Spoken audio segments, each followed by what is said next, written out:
ruginya apa? Di dalam laporan kami Pak Jokowi udah diperiksa bang selaku korbannya. Sudah diperiksa bang selaku korbannya. Atau Anda Jadi ini terlibat? anehnya. Ya faktanya bang udah tersangka kok bang. Iya. Kan udah tersangka bang. Iya Kan penegakan hukum aja bang. Orang udah tersangka kok. Abang perapit aja kalau nggak senang. Itu aja bang. Nah, kan Perapit emosi aja dia, bang kalau nggak senang bang. emosi. Kalau abang bilang kami nggak dirugikan, perapit aja bang. Kalau abang jago bang, udah gitu aja bang. Cara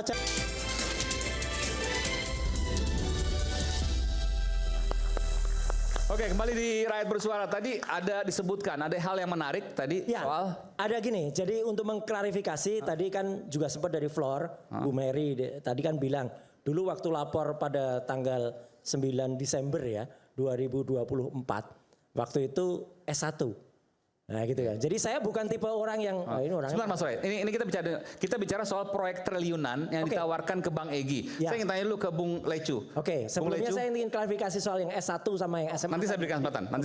Jadi gini, ini soal tadi, karena ini tudingannya nggak main-main.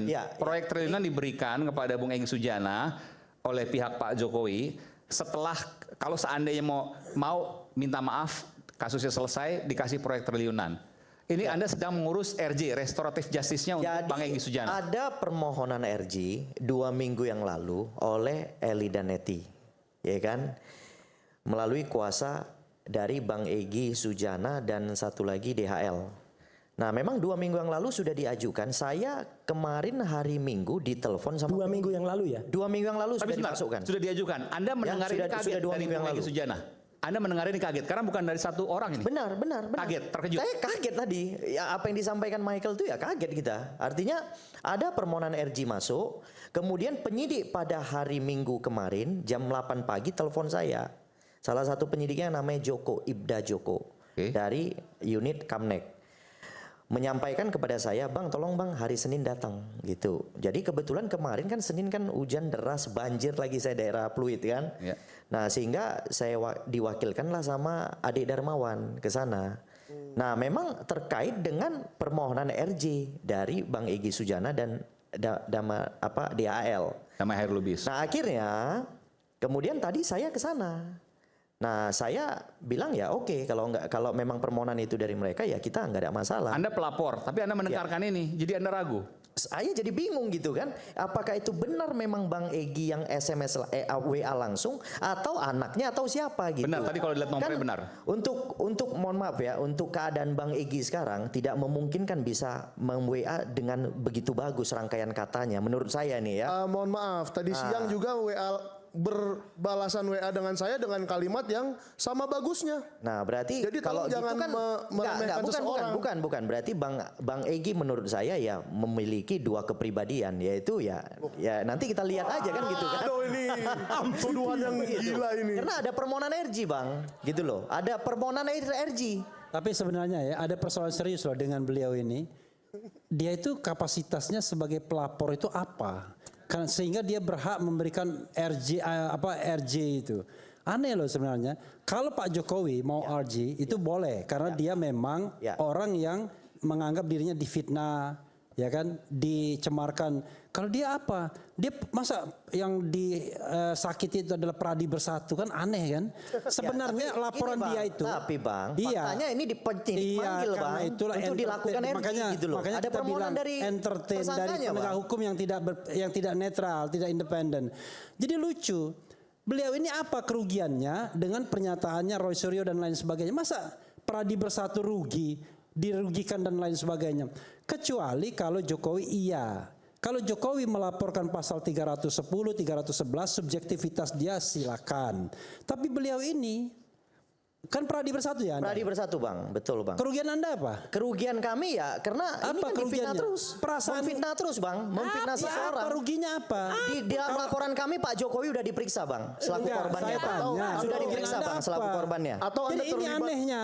Ya faktanya bang udah tersangka kok bang. Iya. Kan udah tersangka bang. Iya kan penegakan hukum aja bang, orang udah tersangka kok. Abang perapit aja kalau nggak senang. Itu aja bang. Perapit aja bang kalau nggak senang bang. Kalau abang bilang kami nggak dirugikan, perapit aja bang. Kalau abang jago bang, udah gitu aja bang. Cara-cara omongan kayak gini. Udah bang, gitu aja lah bang Repli. Nggak usah banyakan ngomong bang. Bang, nggak usah banyakan ngomong. Kalau abang pintar, perapit aja bang. Gitu aja bang. Lihat ya. Cara orang yang nggak ada otaknya ya begini. Itu abang yang nggak ada Begitu otaknya. diajak ngomong Abang yang tidak ada otaknya berargumentasi, bang. dia marah sendiri. Abang yang tidak ada otaknya.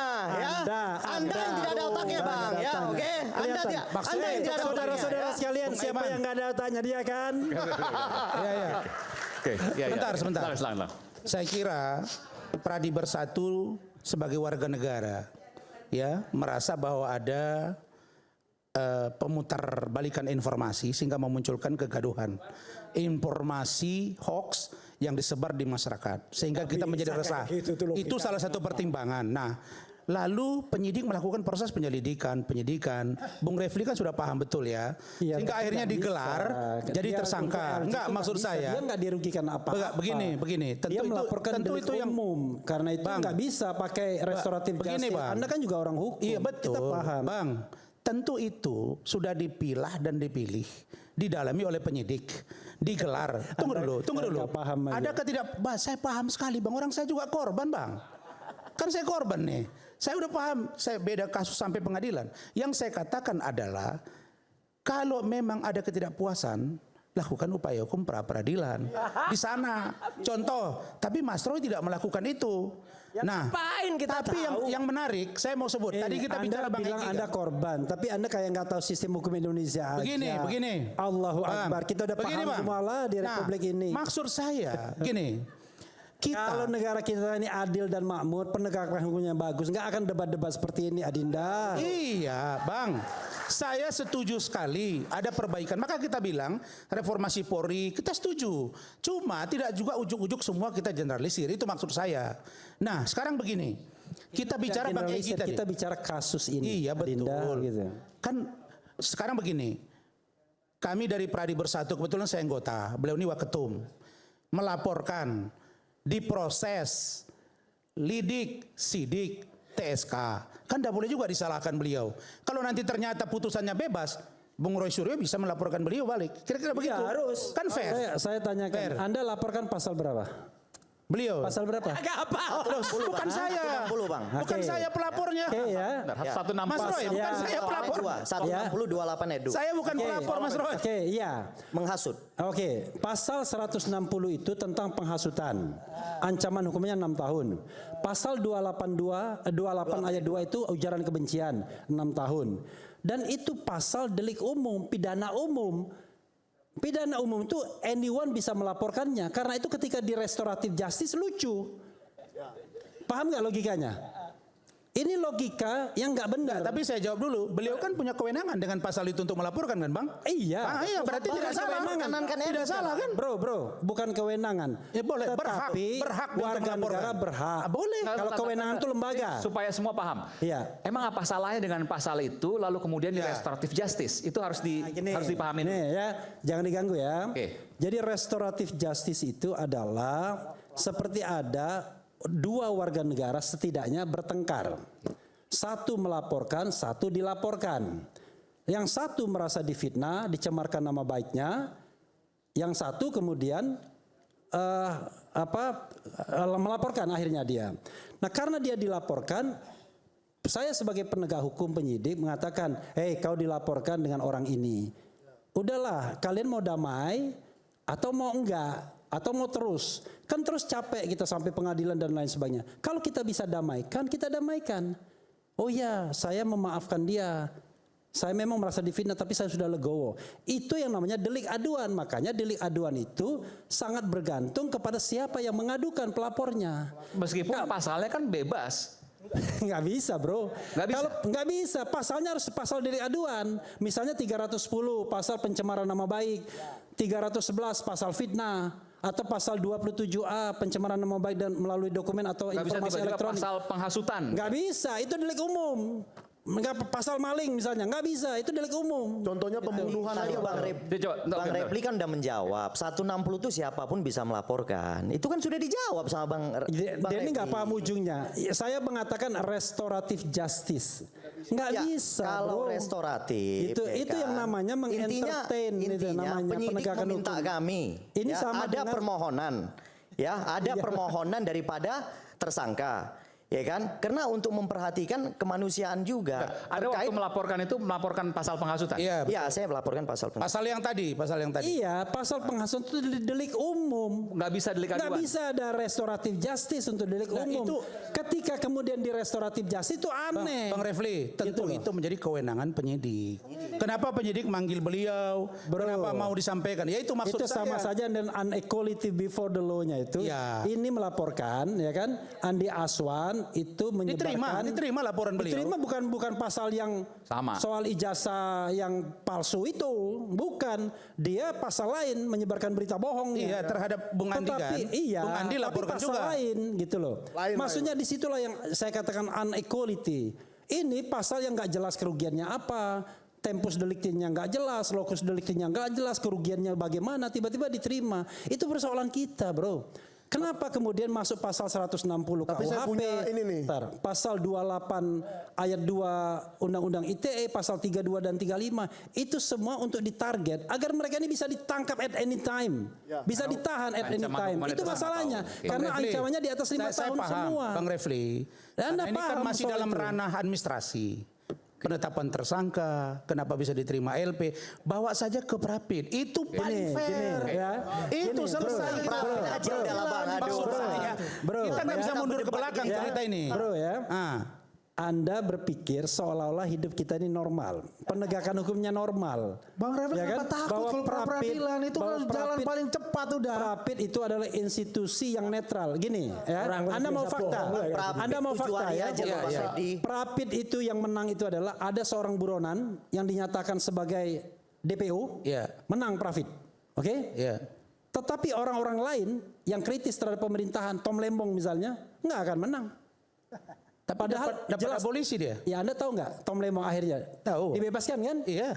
Prapid nggak abolisi menang kan? dia. Prapid nggak menang. Ya tapi Peggy Setiawan bebas, Bang. Bukan. Ah, Ya, saya itu ingin salah satu contoh. Saya ingin mengatakan bahwa Anda seperti tidak tahu saja bahwa kondisi hukum kita ini Saya seolah-olah tahu, Anda berpikir Bang. normal. Oke, baik. Jadi biasanya orang selalu begitu. Ya, dikit Kalau Bang dia Aiman, tidak soalnya. mau Oke, berbicara baik. substansi, dia bicara Oke, baik. tentang prosedur. Oke, baik. Nanti Itu kita akan bicara persoalannya. soal hukum yang lain. Tapi sekarang saya Gini, berikan kepada Mas Roy Surya. jadi tadi begini, sekali lagi supaya jelas ya, saya tuh kalau bicara ada datanya. Nggak hanya omong-omong ya, apalagi ngomong bohong gitu ya. Bohong udah bohong, dilaporkan udah terlapor ngomong. Saya tadi mengatakan bahwa Egy Sujana ya, itu ketika ngajak saya itu soalnya S1. Ya, bukan soal SMA. Nah, sekarang mungkin bisa ditampilkan. Oke. Surat ketika dilakukan laporan Dumas ke Bareskrim. Kita belajar membaca saja ya. Yang dilaporkan itu apa? Tim pembela ulama dan aktivis. Makasih Mbak Mary idenya. Ya. Surat pengaduan adanya temuan publik dan dari berbagai media sosial sebagai bentuk berarti sebagai cacat hukum ijazah. Ini ijazah apa ini? S1. S1, ya udah case close. Yang dilaporkan tuh S1. Tanda tangannya ada nggak? Gambar berikutnya. Ini tanda tangan siapa? Egy Sujana. Ya udah ya, jelas ya. Jadi S1. Kalau itu saya bisa jelaskan. Udah. Itu Bang Egy saya tanya bentar. Ya udah, Dia udah bilang jelas. saya harus ikut dengan mau mereka. Itu ngomong beliau. Loh, Bang Azam, kita sudah lama berteman. 2010. Saya sudah minta lewat kesempatan ini Bang Egy, ini nambah lagi. Kemarin saya lihat di salah satu YouTube, Bang Azam Khani ngomong, ada dugaan transaksi 100 miliar, betul? Sekarang naik Bang jadi 1 triliun. Bentar, yang mana nih? Ini dulu. Ya, yang soal Transaksi S1 Bang Egy. aja, yang soal S1 Bang, jawab. Bukan sebentar. Jangan belok dulu, jangan belok. Sebentar. Hah? Transaksi. Pertemuan itu Pertemuan antara Bang Egy antara dengan- Bang Egy dengan Pak Jokowi itu diduga ada transaksi 100 Oh, miliar. ini- Bahkan benar. ada sebelumnya itu kepada Ahmad Khozinuddin. Ini nggak jawab yang Tawarkan tadi juga kan? 100 triliun. Sebentar. Nggak jawab yang tadi kan? Enggak, saya mau menjelaskan itu. Ya udah, berarti yang tadi jadi, udah close, udah. Bang Egy bilang yang ini dia bilang SMA. Sebentar. Nanti, Dia kan Pak. bilang SMA, oke?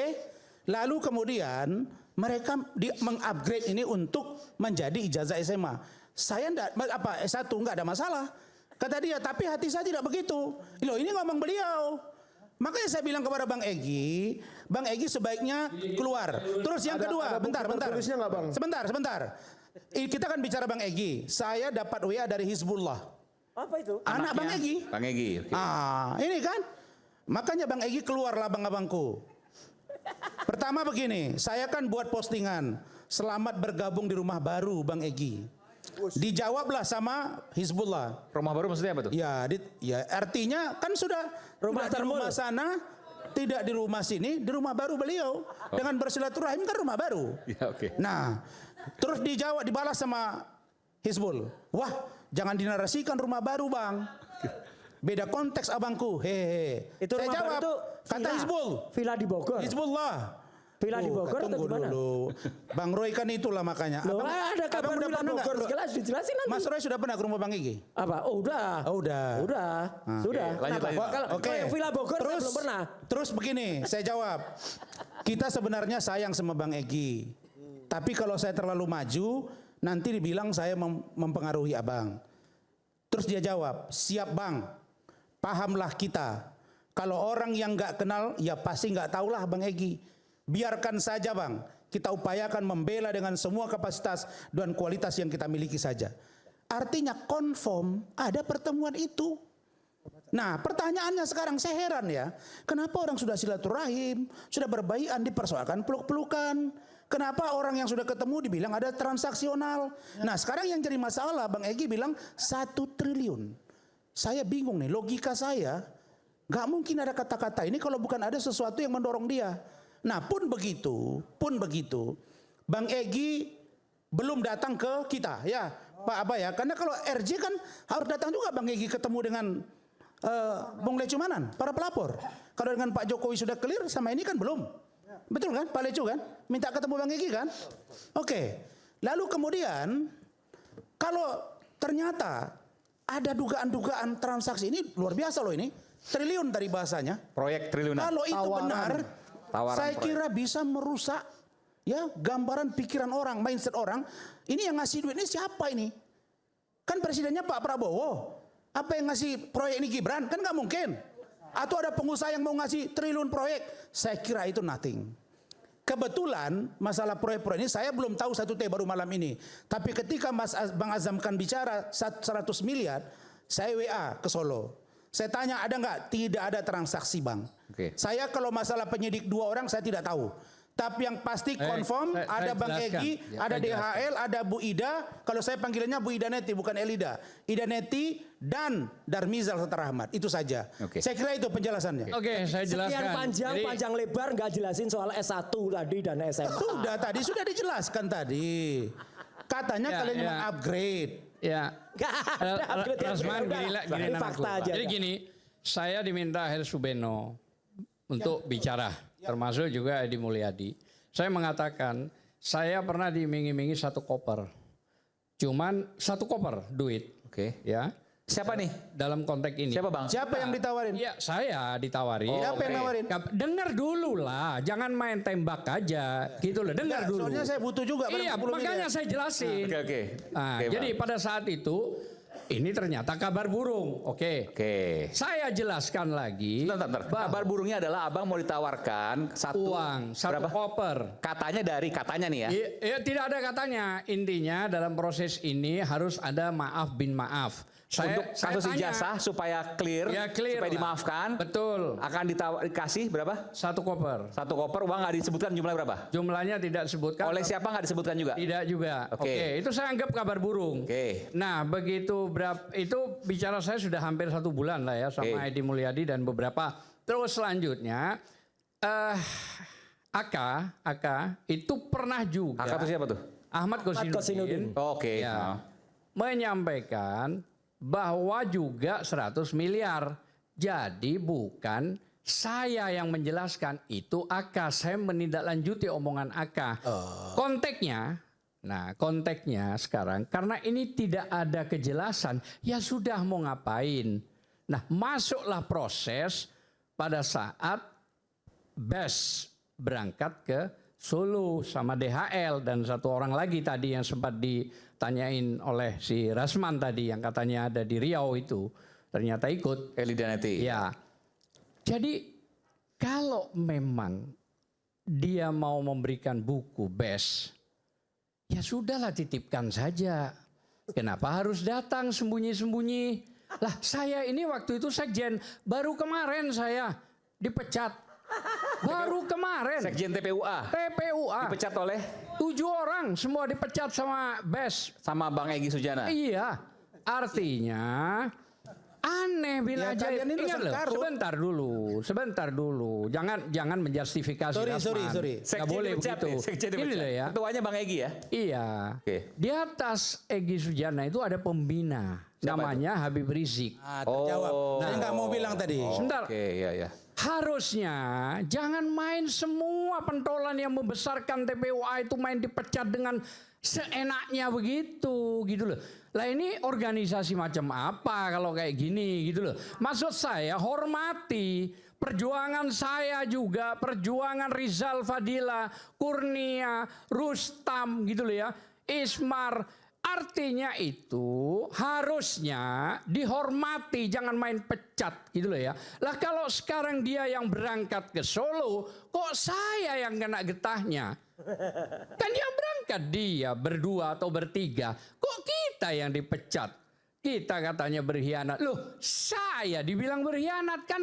Waduh, ini benar-benar sudah tidak masuk di rasio akal. Saya ngerti Bang Egy sakit. Khawatir sakitnya ada pengaruh dengan pemikiran. Mudah-mudahan cepat sembuh gitu loh. Artinya itu pentingnya. Makanya saya mencoba untuk klarifikasi ke Petamburan supaya dicek. Bukan saya mau masuk lagi di situ. Enggak, sama sekali enggak. Tapi menarik. Ketua Dewan apa penasehat? Ketua Dewan Penasehat, Pembina.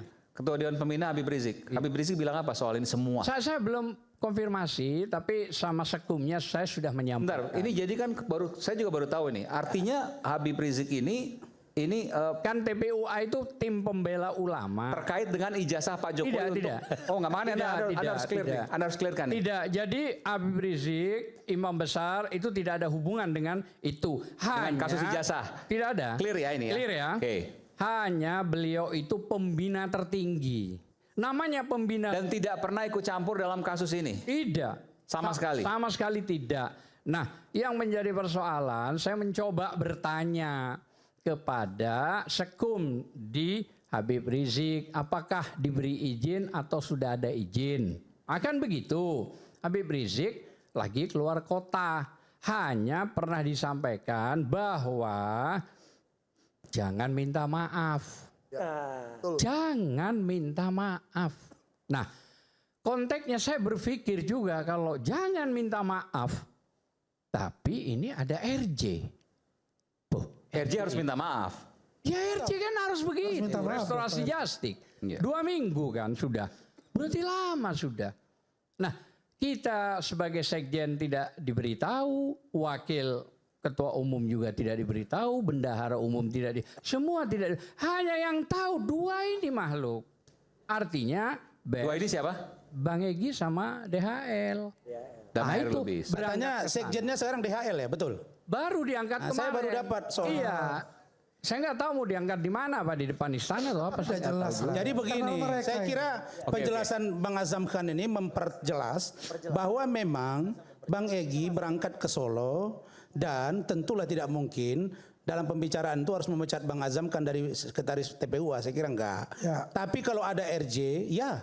Nah justru malam ini memperjelas kepada kita bahwa ada pertemuan. Nah sekarang pertanyaannya Bang, apakah pertemuan itu ada memaafkan, kok perlu amat saya harus minta maaf, datang udah ketemu selesai. Kita ribut sama istri aja tengok-tengok selesai. Itu di luar kita. Enggak, maksud saya Gini, TPUA. kalau misalnya Anda bilang nggak usah harus izin kepada kita, kan begitu. Ini etika loh, organisasi loh. Artinya kemana-mana kita selalu dihubungi prokes jam, kesini jam. Enggak, saya menangkap penjelasan Bang Azam. Pada waktu itu kan ketika dengan Harsu Benuerto saya dengar bahwa katanya Bang Egy berangkat karena tidak ikut di awal, betul ya? Karena TPUA dia tidak ikut, maka dia bawalah Bang DHL. Nah, saya bangun ini. Nah, tunggu dulu, oke? Enggak, saya perjelas. Oke, tunggu dulu, saya jelasin. Setelah itu, terus Pak Azam kan bilang, loh kenapa kami tidak diajak? Kenapa yang lain tidak diajak? Kan begitu, kenapa mereka berdua saja? Nah pertanyaan seriusnya adalah, kalau atas nama TPUA, saya kira juga enggak tidak tepat. mau diajak. Saya yakin mereka bertemu silaturahim, memaafkan, clear. Oke, baik. Jadi kalau yang kembali kepada tadi yang soal masalah pertama itu ke mana namanya UGM tanggal 14 ya, 15 ya. 15 April. Ya, itu yang menandatangani suratnya saya dengan Bang Egy. untuk diajukan ke sekretariat UGM dan tanya jawab setelah itu baru clear untuk berangkat satu bus. Saya harusnya ikut tapi orang tua saya anfal sakit, saya minta izin. Ada surat ke SMA 6 nggak? Nggak ada. Nggak ada kan? Ya udah jelas. Nggak ada. Jadi 2 surat. Pertama ke UGM ya Resman, kedua ke Solo ke rumah Pak Jokowi. Nah sudah dijawab akhirnya. Begitu dijawab karena kita dibatasi waktu, sabotase satu bus, ada DHL juga, ada Edi Mulyadi juga yang ikut. Maka nggak bisa. Mary ikut ya, Mary ikut juga.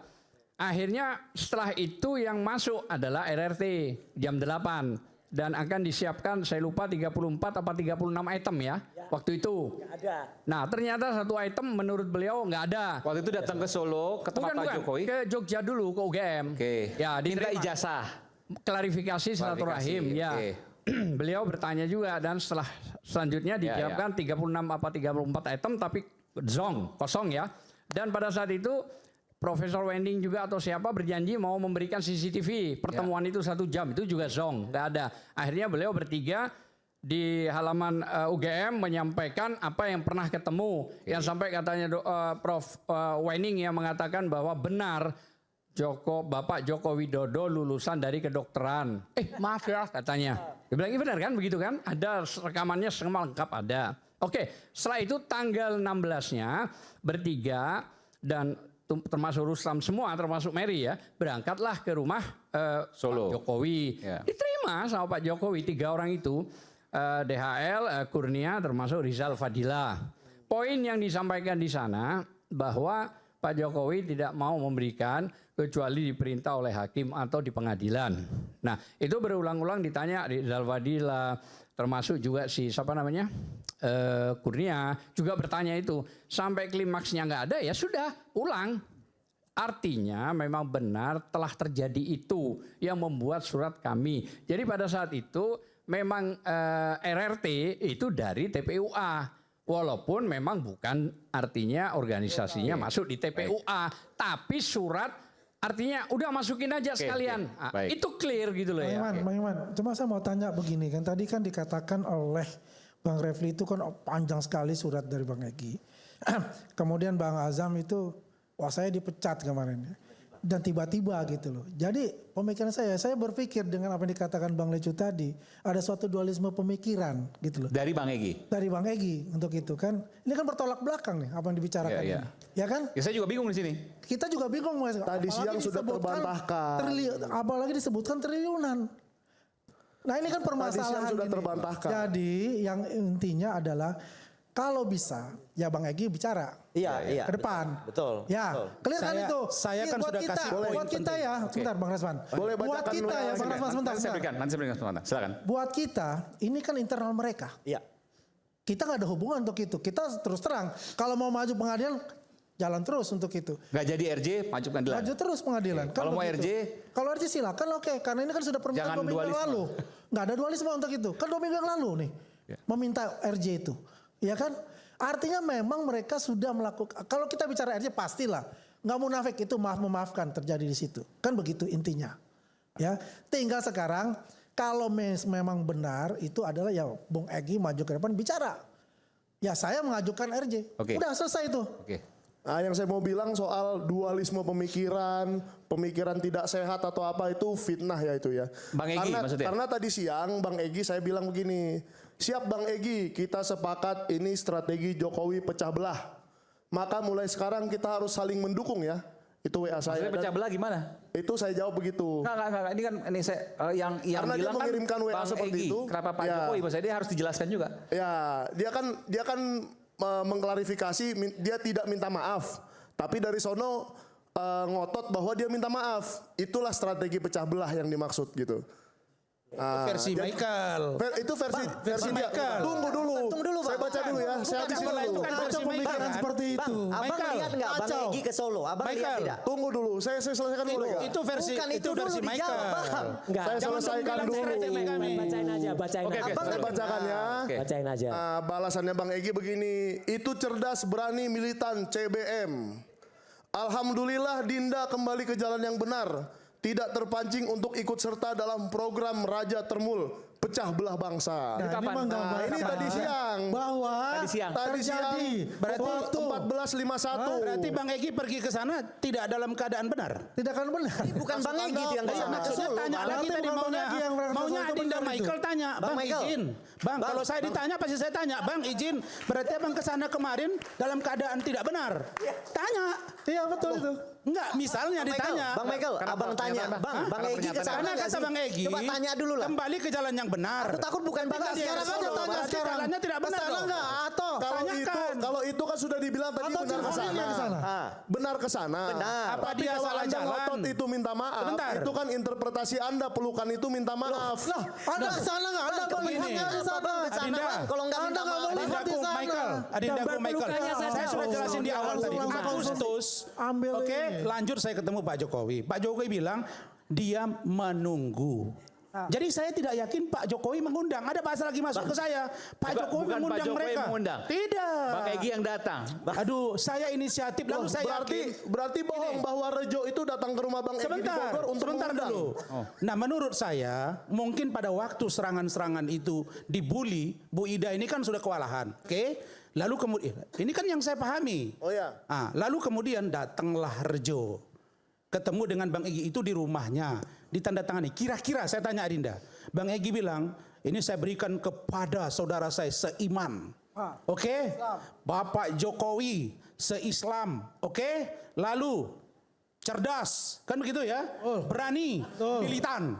Tanggal Kira-kira 17 Desember. sadar atau tidak beliau? Pasti sadar. Betul. Dan pertemuan itulah yang dilanjutkan ke Solo. CBS, Lalu itu jauh. diserahkan di Solo. Itu awal Desember terlalu jauh. Jadi intinya gini, udah mau Bang Egy mau apa ini ujung-ujungnya yang bikin masalah tuh ya Jokowi tadi udah. Ya, Kok Jokowi memecah belah lagi? bangsa ini namanya. Bukan. Itu namanya panci kosong. Ini yang bukan Oke, baik, Jokowi. kita kembali saat lagi tetap Orang bersama yang kami di Rakyat Bersuara. Oke. Tidak hadir di sana.